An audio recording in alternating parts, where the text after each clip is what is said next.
नमस्कार, मैं हूं वंदना पांडे और आप देख रहे हैं के न्यूज इंडिया। और आज स्वागत है आपका हमारे इस खास प्रोग्राम में जिसका नाम है प्रयाग की धरा शेरशाह लड़ा में।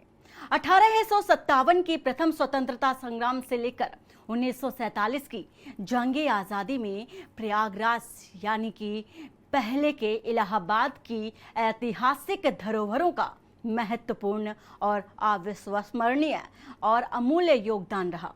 यहाँ की गली गली और दरो दीवारें ब्रिटिश यातना के खिलाफ वीर सपूतों के हौसले की गवाह हैं। स्वाधीनता के लिए हुए 1857 के विद्रोह में ये पहला जिला न केवल उत्तर पश्चिम प्रांत में प्रवेश की कुंजी था, बल्कि गंगा और यमुना के संगम पर स्थित ये जनपद कूटनीतिक दृष्टि से भी काफी महत्वपूर्ण रहा। चंद्रशेखर आजाद ने अल्फ्रेड पार्क में 27 फरवरी 1931 को अंग्रेजों से लोहा लेते हुए ब्रिटिश पुलिस के नॉट बाबर और पुलिस अधिकारी विशेश्वर सिंह को घायल कर कई पुलिसजनों को मार गिराया था और अंततः खुद को गोली मारकर आजीवन आजाद रहने की कसम भी पूरी की। देखिए हमारी रिपोर्ट। भगत सिंह का मातरम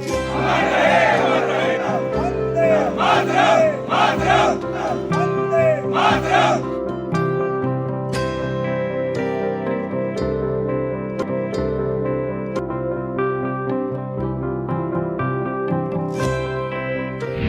आजादी का आंदोलन बना जन आंदोलन। भगत सिंह का मातरम।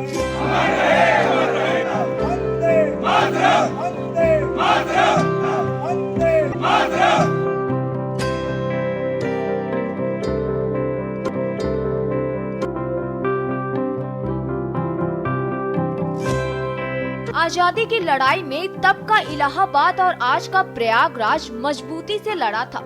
इस लड़ाई की अगुवाई भी इसी शहर ने की, जिसके निशान आज भी उस दौर की यादें ताजा कर देते हैं। आजादी के इस संग्राम में इलाहाबाद को काफी मुश्किलों और चुनौतियों का सामना करना पड़ा। अंग्रेजों की यातनाओं को इलाहाबाद के वीर सपूतों ने अपने हौसले से सहा। बता दें कि शहर की कई ऐसी इमारतें हैं जो आज भी आजादी के मतवालों की शौर्य गाथा सुनाती हैं। इस शहर का नाम बदलने से इसका जज्बा नहीं बदला। इस शहर का इतिहास आज भी लोगों के अंदर जोश भर देता है। देश जब अपना स्वाधीनता दिवस मना रहा है तो इलाहाबाद की भूमिका को भी याद करने का दिन है। इस शहर में मोतीलाल नेहरू, जवाहरलाल नेहरू, राजर्षि पुरुषोत्तम दास टंडन, पंडित मदन मोहन मालवीय, शालिग्राम जायसवाल जैसे कई नाम हैं, जिन्होंने आजादी की लड़ाई के सालों तक संघर्ष किया और इस जंग में अपना सब कुछ न्यौछावर कर दिया। ये बहुत खुशी की बात है कि हम लोग अब 78वें वर्ष में जा रहे हैं। तो पुलिस मित्र जैसे कि हर बार रक्तदान करके देश की सेवा और देश के लोगों की सेवा करती आ रही है, इस बार भी हम लोगों का 15 अगस्त को एएमए कन्वेंशन हॉल में पुलिस मित्र का कैंप लग रहा है। और इस बार की हमारी थीम है कि हमारा रक्त देश के नाम, देश के शहीदों के नाम, क्योंकि रक्त एक ऐसी चीज है जो आप कहीं से भी बना नहीं सकते। हमारा मूल लोगो यही है कि आपके लिए, आपके द्वारा, क्योंकि आप दोगे तो वही हम आपको दे सकते हैं। तो रक्त के बिना बहुत सी जिंदगियां जो है खत्म हो जाती है रक्त के अभाव में, और लोगों के अंदर एक डर है कि रक्त देने से शायद हम कमजोर ना हो जाएं या हमें कोई दिक्कत ना आ जाए। तो हम लोग रक्तदान के साथ साथ अवेयरनेस भी काम भी करते हैं कि लोगों को जागरूक करें कि रक्त का दान करने से आपके शरीर पे या आपके स्वास्थ्य पे कोई हानि नहीं होगी, बल्कि आपको अनेक फायदे होते हैं। जैसे रक्तदान करके जो शरीर में कोशिकाएं होती हैं जो रक्त बनाती हैं, जब आपके शरीर में रक्त की मात्रा पूर्ण होती है वो कोशिकाएं रक्त बनाना बंद कर देती हैं।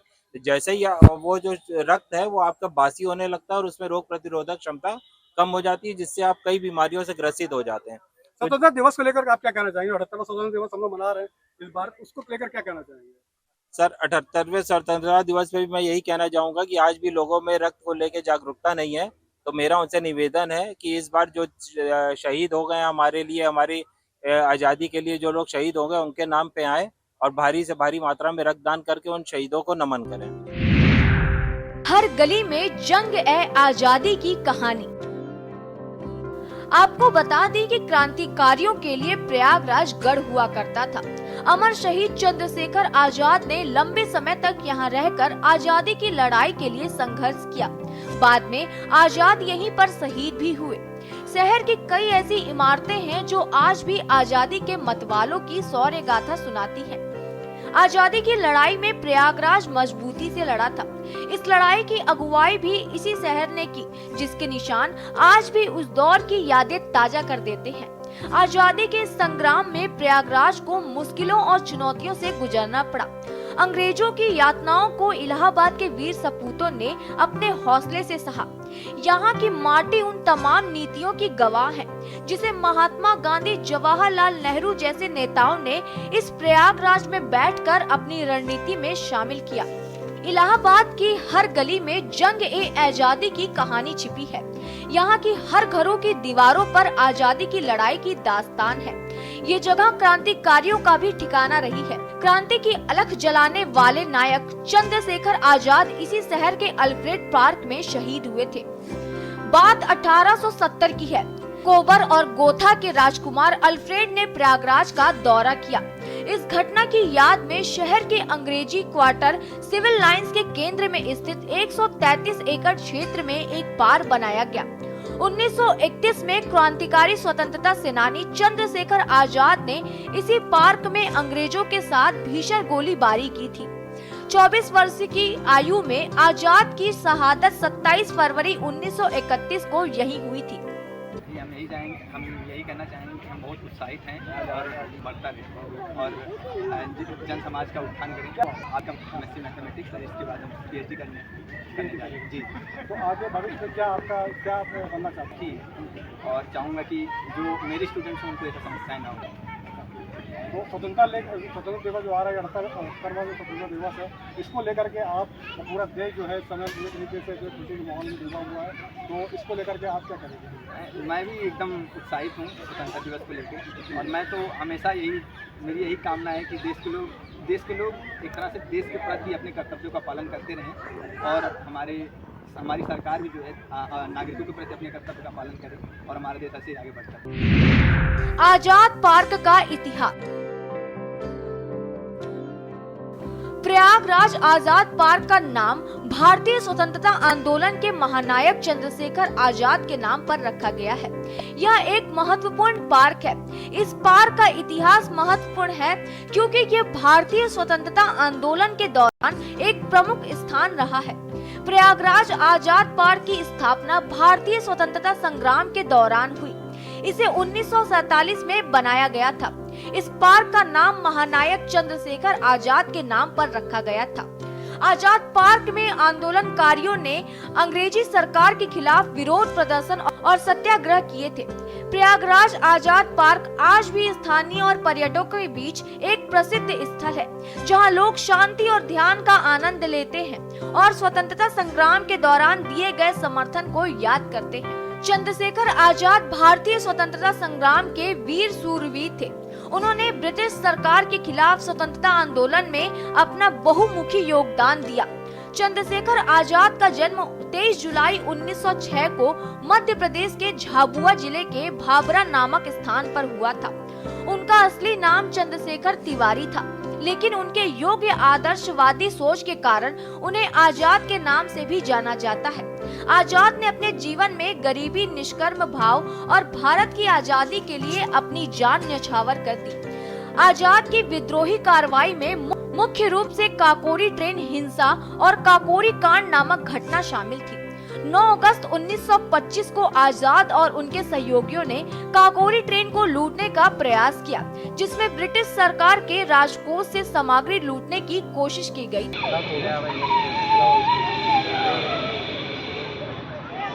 इस समय हम अमर शहीद चंद्रशेखर आज़ाद स्थल पर खड़े हुए हैं, जहाँ पे उन्होंने शहादत दी थी। हमारे साथ कुछ छात्र हैं इलाहाबाद विश्वविद्यालय के, आइए उनसे बातचीत करते हैं।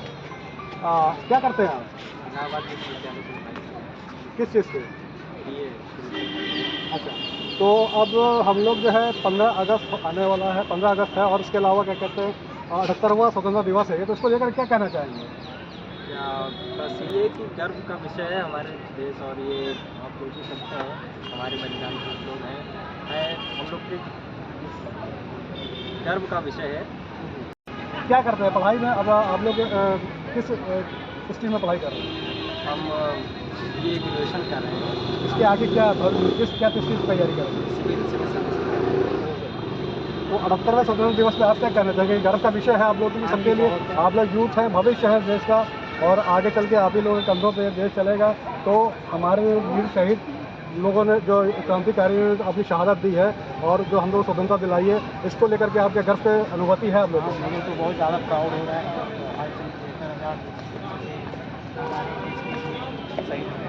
मैं भी आगे जाके इंडियन आर्मी ज्वाइन करना चाहता हूँ, और मैं भी इलाहाबाद यूनिवर्सिटी का स्टूडेंट हूँ, तो BA सेकेंड ईयर में हूँ, और आगे जाके मैं भी इन्हीं की कदमों पे चलना चाहता हूँ। तो ये हमारे साथ यूथ इलाहाबाद यूनिवर्सिटी से पढ़ाई कर रहे हैं ये लोग, और इन लोग की बहुत बड़ी बात उन्होंने कही।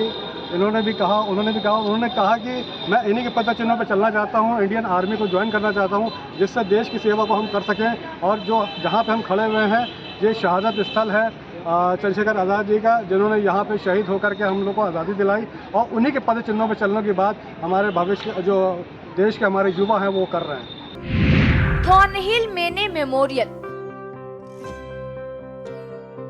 इलाहाबाद पब्लिक लाइब्रेरी की स्थापना उत्तर पश्चिमी सीमांत प्रांत की सरकार द्वारा की गई थी। वर्तमान संस्था राज्य public library Thornhill Mayne memorial building में स्थित है। इसे CB थॉर्नहिल और FO मेने की स्मृति में उनकी स्थायी मित्रता और विद्वता के मूल्यों के प्रति समर्पण के प्रमाण के रूप में बनाया गया था। पुस्तकालय में हिंदी, अंग्रेजी, संस्कृत, उर्दू, अरबी, फारसी, बांग्ला और फ्रेंच में पुस्तकों, पत्रिकाओं, समाचार पत्रों, राजपत्र और अन्य पठन सामग्री की विस्तृत श्रृंखला उपलब्ध है। इनमें से कुछ उल्लेखनीय है: मजमा उल बहरीन, फिरदौसी का शहनामा और ज्योतिष शास्त्र व गणेश पुराण। विक्टोरिया मेमोरियल इटालियन चूना पत्थर से बनी बड़ी छतरी जो रानी विक्टोरिया को समर्पित है। इसे 24 मार्च 1906 को जेम्स डिगेस लॉर्ड टच ने खोला था। छतरी में कभी रानी विक्टोरिया की एक बड़ी मूर्ति रखी हुई थी, जिसे बाद में हटा दिया गया। प्रयागराज शहर आजादी के आंदोलन में बढ़ चढ़कर शामिल हुए, चाहे बच्चे रहे हों या बूढ़े, सब आजादी की जंग का हिस्सा बने। इस शहर की शान माने जाने वाले आनंद भवन आजादी की लड़ाई का सेंट्रल हुआ करता था। यहाँ से ही उत्तर भारत की स्वराज की जंग की सारी गतिविधि संचालित हुआ करती थी। जाने माने वकील मोतीलाल नेहरू गांधी की अहिंसात्मक विचारधारा के सिपाही थे। आनंद भवन में आजादी के आंदोलन के नायक इकट्ठा हुआ करते थे। अंग्रेजी सरकार की नजरों से बचकर महात्मा गांधी हर घर तिरंगा यात्रा राष्ट्र के नाम बहुत ही अच्छा संदेश है। यह स्वतंत्रता संग्राम सेनानियों के प्रति समर्पित है, जिन्होंने देश को आज़ादी दिलाने के लिए अपना सब कुछ बलिदान कर दिया। और यह राष्ट्र प्रेम के प्रति एक बहुत बड़ा संदेश है, क्योंकि हम सभी भारतवासी आज़ाद भारत में जी रहे हैं। और आप सबको पता है कि यह आज़ादी कितने अमर शहीदों के, स्वतंत्रता संग्राम सेनानियों के बलिदान देने के बाद प्राप्त हुई है। इस आज़ादी को हमें अक्षुण्ण बनाए रखना चाहिए। और इसी परंपरा के तहत हम लोग जो है प्रतिवर्ष तिरंगा यात्रा निकालते हैं। 78वां स्वतंत्रता दिवस समारोह है, उसके बारे में क्या कहना चाहेंगे? स्वतंत्रता दिवस समारोह मनाया जाना चाहिए, क्योंकि बहुत ही संघर्ष के बाद भारत को आज़ादी मिली थी। बहुत सारे स्वतंत्रता संग्राम सेनानियों को बलिदान देने के बाद स्वतंत्रता संग्राम मनाया जाता है। और स्वतंत्रता संग्राम सेनानियों के मन में जो सपना था, उसे आगे बढ़ाने के लिए और उसे अक्षुण्ण बनाए रखने के लिए स्वतंत्रता संग्राम दिवस को मनाया जाना आवश्यक है और हमेशा मनाया जाना चाहिए।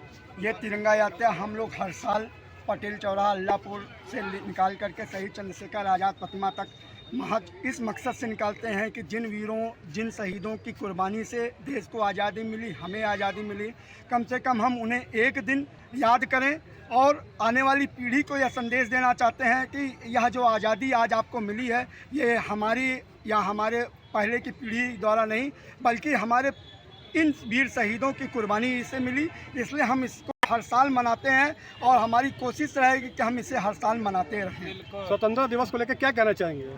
स्वतंत्रता दिवस को लेकर के हमें ये कहना है कि हमें देश की आज़ादी 1947 में जिन आधारों पर मिली, वास्तव में हमको वो आधार मिली नहीं, और अभी भी हमें अखंड भारत का जो हम लोगों की संकल्पना है, जब तक वो पूरा नहीं होगा तब तक स्वतंत्रता को हम पूर्ण नहीं मानते चाहेंगे जी हाँ, तिरंगा यात्रा के लिए कुछ कहना चाहेंगे आप? नहीं, तिरंगा यात्रा एक बहुत अच्छी सराहनीय पहल है, क्योंकि अगस्त क्रांति का अवसर है और 8 से ही शुरू हुआ ये पर्व 15 तक मनाया जाएगा प्रदेश में, और हर घर तिरंगा फहराया जाए। ये हमारी राष्ट्रीय अस्मिता का सूचक है, और मैं इस अवसर पर सभी देशवासियों का, प्रदेशवासियों का, अपने नगरवासियों का आह्वान करता हूँ कि वो लोग ऐसे उत्सवों में शामिल हों सपरिवार और इसको भव्यता से मनाएं, और हम अपने राष्ट्र हित के संकल्प के साथ चलें कि राष्ट्र की जो भी मांग होगी, जो हमारी जिम्मेदारी है, उस पर हम पूरी तरह खरे उतरें, राष्ट्रवाद के अलग जगह। जय हिंद, जय भारत। सरदार पटेल, आचार्य कृपलानी, राजेंद्र प्रसाद, लियाकत अली यहाँ बैठकें किया करते थे। गांधी जी जब भी प्रयागराज आते थे वो आनंद भवन में ही रुकते थे।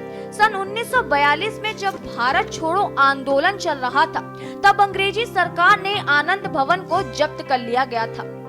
सन 1942 से लेकर सन 1947 तक अंग्रेजी हुकूमत का इस पर कब्जा रहा। कांग्रेस का दफ्तर आनंद भवन में था। यहाँ से ही पूरे देश में कांग्रेस की गतिविधि संचालित होती थी। आनंद भवन की कहानी दिलचस्प है। इस भवन के कई मालिक रहे हैं। इलाहाबाद के पहले नियमित जज सैयद महमूद भी यहाँ रह चुके हैं। उनके पिता सर सैयद अहमद खान ने इस भवन को खरीदा था और इसका नाम महमूद मंजिल रखा था। हालांकि अंग्रेजों ने 1857 के गदर के बाद इस जगह को शेख फयाज अली को बतौर इनाम सौंपा था। उसी स्थान पर बाद में स्वराज भवन व आनंद भवन बनाया गया। वैसे नगर निगम में मोतीलाल नेहरू से पहले इस भवन पर किसका मालिकाना हक था, इसके दस्तावेज नहीं है, लेकिन जस्टिस महमूद के बाद ये भवन मुरादाबाद निवासी जज राय बहादुर कुंवर परमानंद पाठक के भी पास भी रहा था। मोतीलाल नेहरू ने ये भवन इन्हीं से खरीदा था। ये स्थान मोतीलाल नेहरू के खरीदे जाने से पहले ही महत्वपूर्ण था। अलीगढ़ मुस्लिम विश्वविद्यालय के संस्थापक सर सैयद अहमद खान के पास भी ये भवन काफी दिन रहा। बताते हैं कि अंग्रेजों ने 1857 के विद्रोह में उनकी सहायता करने वाले शेख फयाज अली को इनाम के तौर पर ये जमीन सौंपी थी। इस जमीन पर आनंद भवन एवं स्वराज भवन बना हुआ है। हालांकि अंग्रेजों से मिली इस जमीन पर बने भवन के कई मालिक रहे हैं। मोतीलाल नेहरू ने 7 अगस्त 1899 को 20,000 रुपए में इसे रहने को खरीदा था। अंग्रेजी हुकूमत के खिलाफ विद्रोह और आजादी के आंदोलन की शुरुआत भले देश में कहीं से हुई हो, लेकिन इस आंदोलन को विस्तार प्रयागराज ने ही दिया। आजादी की लड़ाई को जनता का आंदोलन बनाने में इस शहर की बड़ी भूमिका रही है। देश में पहली बार अंग्रेजों के खिलाफ जन विद्रोह की शुरुआत इलाहाबाद शहर से हुई। मौलवी लियाकत अली ने इसकी अगुवाई की। उस समय इलाहाबाद शहर में अंग्रेजों की 6वीं रेजिमेंट तैनात थी। इस रेजिमेंट में काम करने वाले सिपाही रामचंद्र ने सबसे पहले विद्रोह किया और बाद में मौलवी लियाकत अली के साथ मिलकर आजादी की लड़ाई का बिगुल बजा दिया। 6 जून 1857 को लियाकत अली ने लोगों के साथ मिलकर शहर को अंग्रेजों से आजाद करा दिया था। लियाकत अली की अंग्रेजों के साथ जंग खुशरूबाग से लेकर किले तक चली और नतीजा ये हुआ कि अंग्रेजों को कचहरी छोड़कर भागना पड़ा। 6 जून से लेकर 16 जून तक शहर अंग्रेजों से पूरी तरह से आजाद रहा। अंग्रेजी सरकार ने इलाहाबाद को कब्जे से मुक्त कराने के लिए वाराणसी से कर्नल नीला को भेजा। उसने शहर पहुंचते ही तबाही मचाना शुरू कर दिया। सिविल लाइंस एरिया में बसे 8 गांवों को अंग्रेजी सेना ने पूरी तरह से खत्म कर दिया। हालात ये थे कि यहाँ कई दिनों तक बैलगाड़ियां पर लाशें ढोई गई। भारी संख्या में लोगों को फांसी दी गई। हालात ये हो गए थे कि जो लोग फांसी देखने आए थे उन्हें भी नहीं छोड़ा गया। इस नरसंहार के बाद ब्रिटेन में कर्नल नील के खिलाफ ब्रिटेन में मुकदमा भी चलाया गया था। 1857 में शहर में चल रहे जन विद्रोह में एक और क्रांतिकारी हनुमान पंडित का नाम शामिल है। हनुमान पंडित से अंग्रेज सरकार इतनी डरती थी कि उन्हें अंग्रेज सौतन कहते थे। हनुमान पंडित को जिंदा या मुर्दा पकड़ने पर अंग्रेज सरकार ने 500 रुपए का इनाम रखा था। स्पेशल डेस्क के न्यूज इंडिया।